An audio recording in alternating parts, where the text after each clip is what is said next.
सिद्धि की शादी के बाद वो ससुराल चली जाती है। पीछे रह जाती है भाभी रानी। सिद्धि के ससुराल जाते ही भाभी कहती है, अरे वाह जी वाह, सारे कपड़े मेरे। हाय रे पैंट, अरे वाह वाह, मजा आ जाएगा। अरे ये सिद्धि की अलमारी के सामने खड़े होकर क्या बड़बड़ा रही है? जा जाकर देख मेहमानों को विदाई की मिठाई मिली कि नहीं। अब हाँ माँ जी, क्यों नहीं, लेकिन पहले कपड़े तो बदल लूं।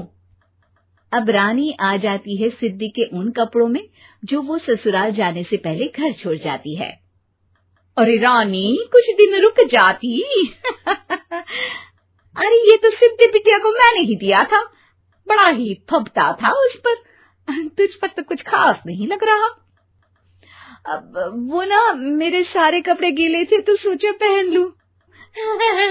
वैसे भी सिद्धि को कौन सा भी पुराने आउटडेटेड कपड़ों को पहनना है। वैसे भी ये सूट तो मैंने तभी पहना था, वैसे खास है भी नहीं ये। हाँ ठीक है, लेकिन ना मेरी सिद्धि पर तो जमता था। सारे मेहमान चले जाते हैं और सिद्धि ससुराल से मायके पहली बार आती है। ओह, अपना घर, अपना कमरा, अपनी अलमारी। ये बोलकर जैसे ही सिद्धि अलमारी खोलती है तो सामने उसके कपड़ों की जगह कुछ और ही रखा होता है। माँ, ओ माँ, जरा कमरे में तो आना। सास और रानी वहां पहुंच जाते हैं। रानी ने पहनी होती है सिद्धि की जींस और टी शर्ट। अरे भाभी, ये क्या? ये तो मेरी बड़ी ही महंगी टी शर्ट है, इसे आपने घर में क्यों पहनी है? अरे बहुत मिलती है दीदी ये चौक की मार्केट में, 150 में। ओ भाभी प्लीज, ये एरोपोस्टल है, 2000 की एक टी शर्ट। ओहो, 2000 में तो दीदी 4 साड़ी आ जाए। अब क्या बोलूं? भाभी, ये मेरी अलमारी में छोटू के कपड़े, तो मेरे कपड़े कहाँ हैं? मेरी अलमारी में? अब दीदी आपको कौन से पुराने कपड़े पहनने थे? माना भाभी, लेकिन मैं जब घर आती तो यही सब पहनती ना। अरे तुम तो बड़ी कंजूस हो दीदी। खैर, वक्त आता है जब सिद्धि ससुराल के लिए रवाना हो रही होती है। अरे रानी, अंदर से सिद्धि का गिफ्ट ले आ, लड़की पहली बार ससुराल से मायके आई है। रानी अंदर जाती है और एक सिंपल सी साड़ी लेकर बाहर आ जाती है। ये लीजिए माँ जी। सास बेटी को गिफ्ट देकर ससुराल भेजती है। अगले दिन रानी एक सुंदर सी साड़ी पहनकर सामने आती है।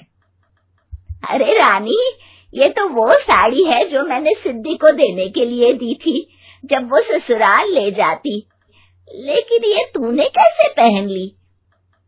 अरे माँ जी, ये साड़ी तो मुझे बहुत पहले से ही पसंद थी, लेकिन चिंता ना करिए, मैंने सिद्धि के लिए भी अच्छी सी साड़ी दी है। हाँ।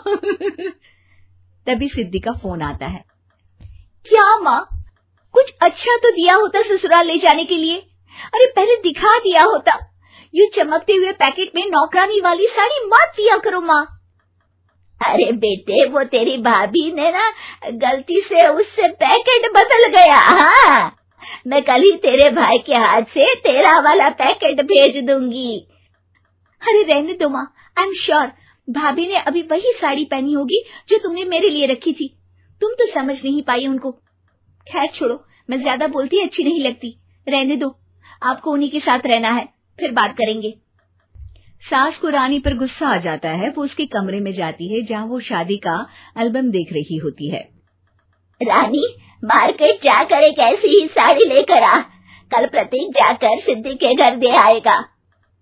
अरे क्यों माँ जी, कितनी साड़ी देनी है दीदी को? यहाँ कोई सेल लगी है क्या? अरे चुप कर, मेरे बेटी के हिस्से की साड़ी खुद पहन ली, अब ज्यादा ज्ञान बांट रही है। एक दिन सिद्धि का फोन आता है। माँ, मेरी सास ने आप सबको खाने पर बुलाया है। सारे लोग सिद्धि के ससुराल पहुँचते हैं। खाना खाकर वो लोग निकल रहे होते हैं कि सिद्धि की सास सभी को गिफ्ट देती है। अरे बहन जी, बेटी के घर का खाना खा लिया, यही बहुत है जो आप ऊपर से गिफ्ट भी दे रही है। अरे बहन जी, आप भी कहाँ इन बातों पर विश्वास कर रही हैं। सास सभी को गिफ्ट देती है, लेकिन रानी को जो साड़ी देती है वो अजीब सी हरे रंग की लाल रंग के बड़ी छाप वाली होती है। अरे छी छी, ये कौन पहनेगा? सासू माँ को तो जरी वाली इतनी सुंदर और मेरे लिए ये नौकरानी वाली। अरे भाभी, दरअसल मैं जब भी घर आती थी आप वापसी में ऐसी ही साड़ी देती थी ना, तो माँ ने सोचा कि आपको आपकी पसंद की ही साड़ी क्यों ना दी जाए। बेचारी रानी, बोलती भी तो क्या। सिद्धि और सास रानी का चेहरा देखकर हंसने लगती है, तो रानी समझ जाती है कि अपने ही बिछाए जाल में वो फंस चुकी